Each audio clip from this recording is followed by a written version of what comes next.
Bon, je trouve que j'étais un petit peu trop violent avec Code Lyoko Evolution. C'est pour ça qu'aujourd'hui on parlait d'un bon film. Ha ha ha, je déconne. On s'amuse bien.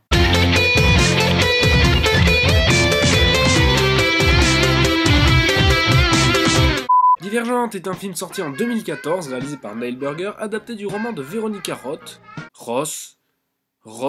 comme ça, produit par Summit Entertainment, les mêmes qu'on produit Twilight. Ça commence bien. Le film s'ouvre sur un champ bucolique avec un bateau. Ok. L'histoire se déroule dans une ville entourée par un échafaudage. Non mais sans déconner, c'est quoi cette merde? Donc une ville derrière un mur. Ça vous rappelle rien?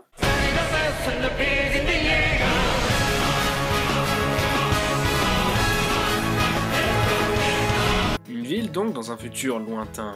Dans un monde sans repères. Chicago. Perso, moi j'aurais dit Détroit. Bon en fait ça va, c'est assez beau finalement. Je vois pas pourquoi on crache sur le film alors. Hein? La société se compose en 5 factions, les érudits qui sont les scientifiques, les fraternels qui se chargent de l'agriculture, les sincères qui gèrent la justice, les altruistes qui s'occupent des pauvres et des sans-factions, et les audacieux. C'est les badass, ils courent dans la rue, ils montent sur les immeubles, ils taguent leur logo!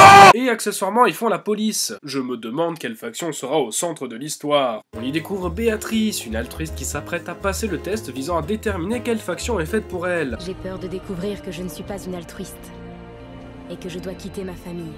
Mais j'ai encore plus peur de découvrir que je dois rester. Une fille pleine de contradictions donc. Ça va pas de chiant pour le futur. Une fois dans la salle du test, on lui donne ce qui ressemble vachement à du Powerhead avant de se faire intimider par la punk qui lui fait passer le test.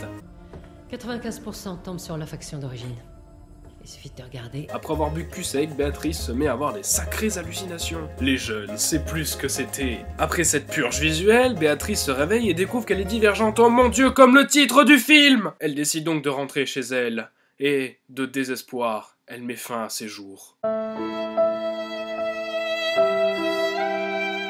Non, je déconne, elle va bien. Ou pas. Elle arrive à la cérémonie des attributions de faction et tombe sur une personne étrangement bien filmée. C'est la méchante! Mais en vrai, elle s'appelle Janine. Mais je la soupçonne d'être Captain Obvious.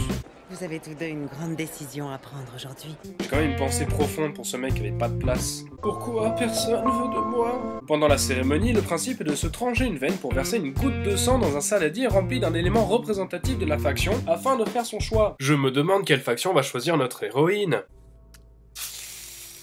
Audacieuse.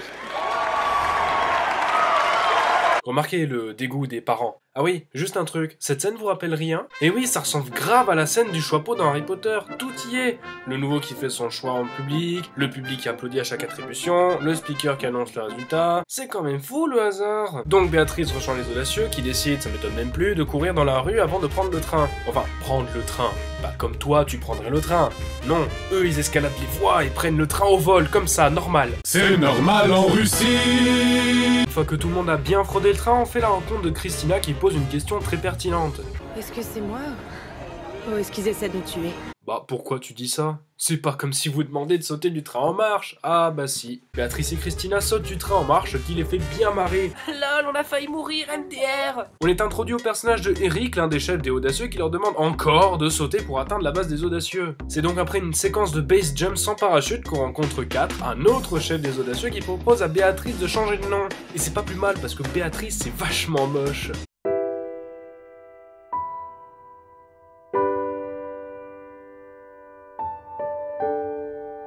Enfin, j'espère qu'elle va pas choisir un nom de merde comme... Triste. Donc après ce choix pour le moins contestable, il y a ça.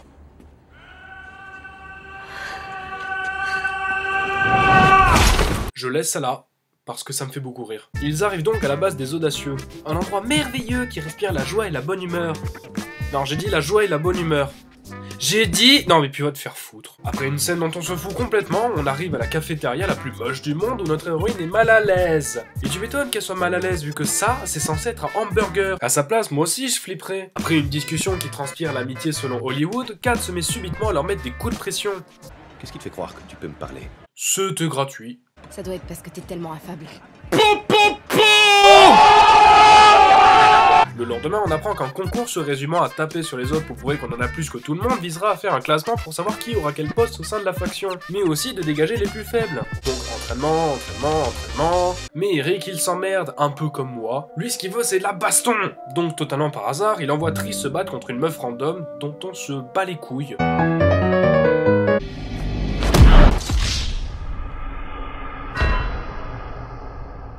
C'est après s'être fait violemment victimiser que Triss découvre qu'elle fait partie des gens expulsables. Triss se fait donc expulser de la faction, et c'est la fin. Ah mais non, c'est un classement provisoire en fait. Triss déprime, mais c'est pas grave parce que Christina a une super idée pour lui remonter le moral. Allez au salon de tatouage. Tatouage au pif. Laisse le hasard décider pour toi. Et cette scène a un gros problème. Et c'est pas qu'elle vienne complètement de nulle part qu'on a droit à la plus mauvaise musique de Skrillex en fond. Ce genre-là? Ouais. Tu voudrais où? Non, le principal problème de cette scène, c'est qu'on y voit rien.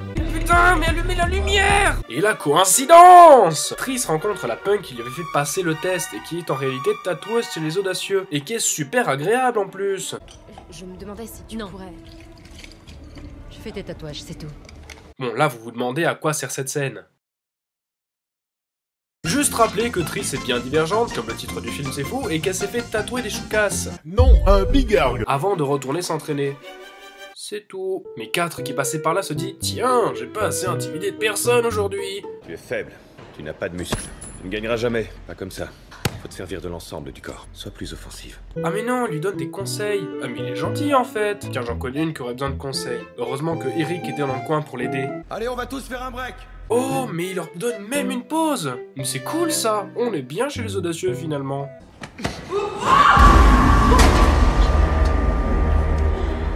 Agrippe la rambarde.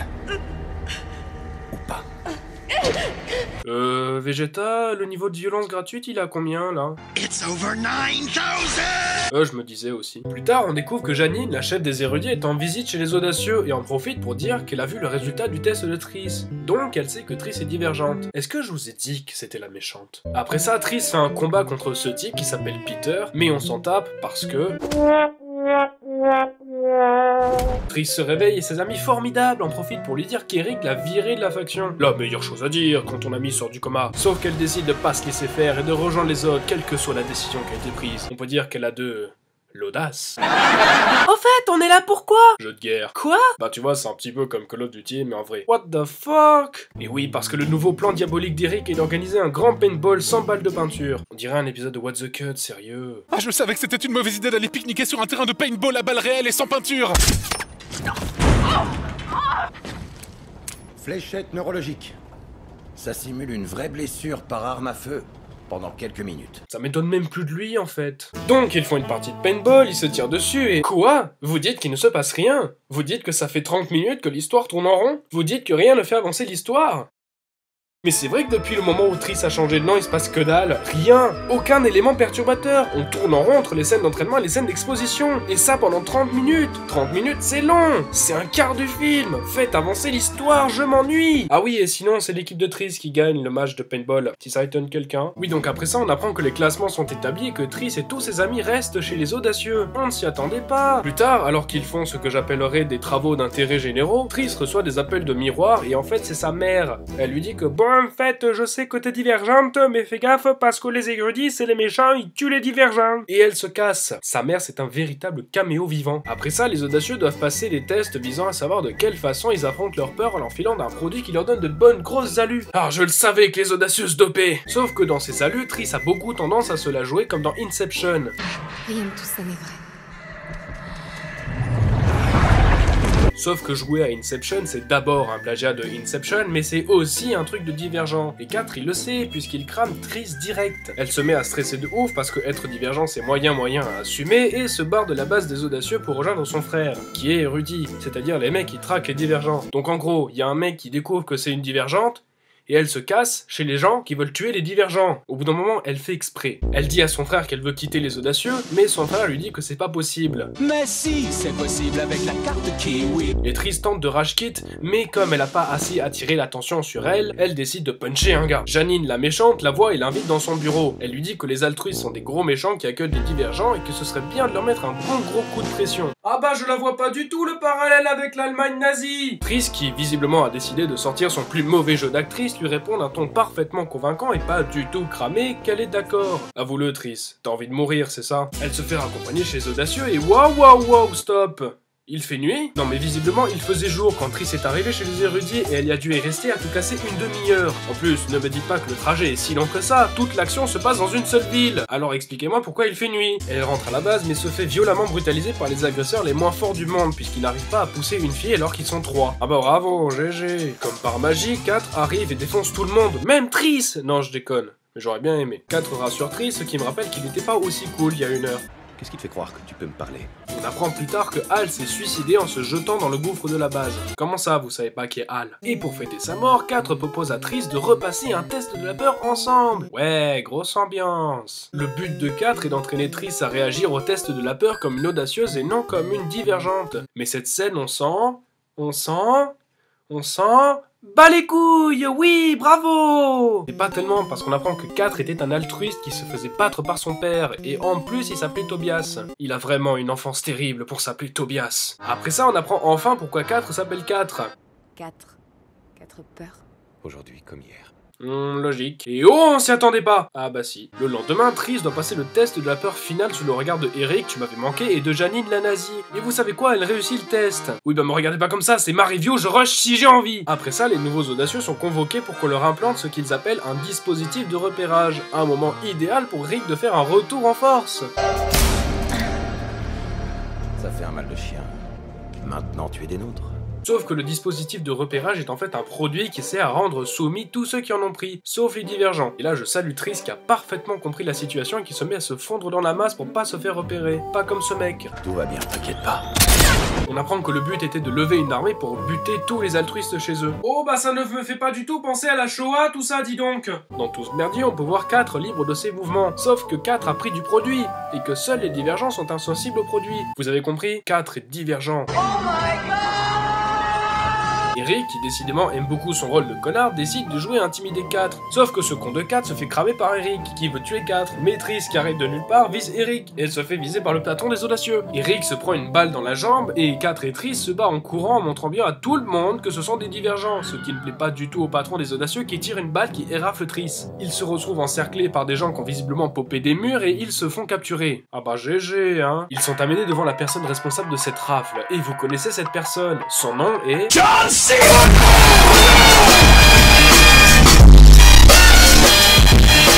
Janine officialise son rôle de méchant, lançant sa réplique de méchant à base de « Oui alors, si je suis méchante, c'est parce que je le fais pour la paix, pour le bien ». Mais ça ne plaît pas du tout à 4 qui se rebelle, mais bon, mettez-lui une bonne droite, ça devrait le calmer. Il se fait donc emmener chez Janine. Il en a de la chance. Alors que Triss va se faire tuer, sa mère arrive comme par magie, tel un super-héros et dégomme tous les méchants. Ils prennent la fuite, mais la mère de Triss se fait tuer dans une ruelle. Et cette scène me fait péter des câbles. Analysons la situation. Triss et sa mère sont à l'entrée d'une ruelle, donc pas du tout à couvert, il y a toujours des audacieux qui veulent les tuer à quelques mètres, et Triss passe 2 bonnes minutes à pleurer sur le cadavre de sa mère. Question: comment les audacieux n'arrivent pas à tuer Triss dans ces conditions? C'est quoi ces espèces de Stormtroopers? Mais c'est vraiment ça la scène émouvante du film? À force de fuir, elle tombe sur son père qui décide de retourner chez les audacieux pour désactiver le produit qui contrôle les audacieux à distance. Sauf que le frère se fait tuer dans un raid. Et vous croyez qu'on va repartir sur une scène de peur de 2 minutes? Veille sur Caleb. J'y vais toute seule. Et bah non, elle s'en bat la race. Et vous vous rendez compte qu'on est à un point où le père de l'héroïne n'est pas important. Sa mort est un détail. À part ça, Triss part toute seule désactiver le contrôle des audacieux, alors que je vous rappelle qu'ils sont au moins 5 en bas et que rien ne justifie qu'ils ne viennent pas aider Triss. Bande de dégonflés. Elle tombe sur 4 qui a l'air de bien s'éclater tout seul. Triss va le libérer, mais c'est trop tard parce que 4 est devenu méchant. S'ensuit un combat entre Triss et 4, comme quoi ça aurait pas été du luxe d'être 5 personnes pour l'aider. Ah mais non, il suffisait juste de simuler un suicide pour qu'il redevienne normal. Pourquoi n'y ai-je pas pensé plus tôt? Sauf que Janine, non mais sérieusement, comment tu veux la prendre au sérieux? Elle s'appelle Janine, décide de buter tous les altruistes, et Triss fait ça. Après une franche discussion, Triss lui injecte le produit et lui ordonne de désactiver le contrôle. Et elle le fait! Les audacieux sont libérés, ils se cassent de la base, prennent le train et c'est la fin. Nom de Dieu, j'ai vraiment l'impression d'avoir déjà vu ce film. Et ça vient pas du fait que j'ai dû voir ce film 2 fois, j'ai vraiment l'impression que j'ai déjà vu cette histoire ailleurs. L'histoire du héros lambda qui découvre qu'il a une caractéristique qui le rend spécial, va devoir se battre pour exister et finalement lutter contre le système établi. J'ai vraiment vu ce schéma plein de fois. La prélogie Star Wars, Terminator, À la poursuite de demain, Naruto, Matrix, Radiant, Gurren Lagann, Reagan, Heroes, Harry Potter, et la liste continue. En soi, utiliser un schéma d'histoire vu et revu n'est pas gênant, tant qu'on le fait avec un peu d'originalité, et vous en doutez bien, c'est pas le cas avec Divergente. Le scénario est affreusement prévisible, on sait que Triss va réussir le test, on sait que 4 est gentil, on sait qu'ils vont finir ensemble, on sait que Janine est méchante, on sait tout après seulement 30 minutes. Mais le pire dans ce film, c'est le nombre de personnages et de scènes inutiles. Par exemple, vous vous souvenez de Will? On le rencontre au début du film, il meurt à la fin, et entre les deux, il est absolument transparent. On sent que seuls Triss, 4 et Janine ont vraiment un rôle dans le film, les autres c'est limite de la figuration. Mais de ce que j'ai entendu, le bouquin est pas si nul, avec même quelques scènes bien gore. C'est juste que le film a été édulcoré pour pouvoir être sûr qu'il n'y ait pas de restriction d'âge, et qu'un maximum de personnes puissent voir le film. Si ça se trouve, ça aurait été génial si l'adaptation avait été confiée à un réalisateur de talent. Mais pour le moment, je sais pas vous, mais j'ai pas du tout envie de voir la suite.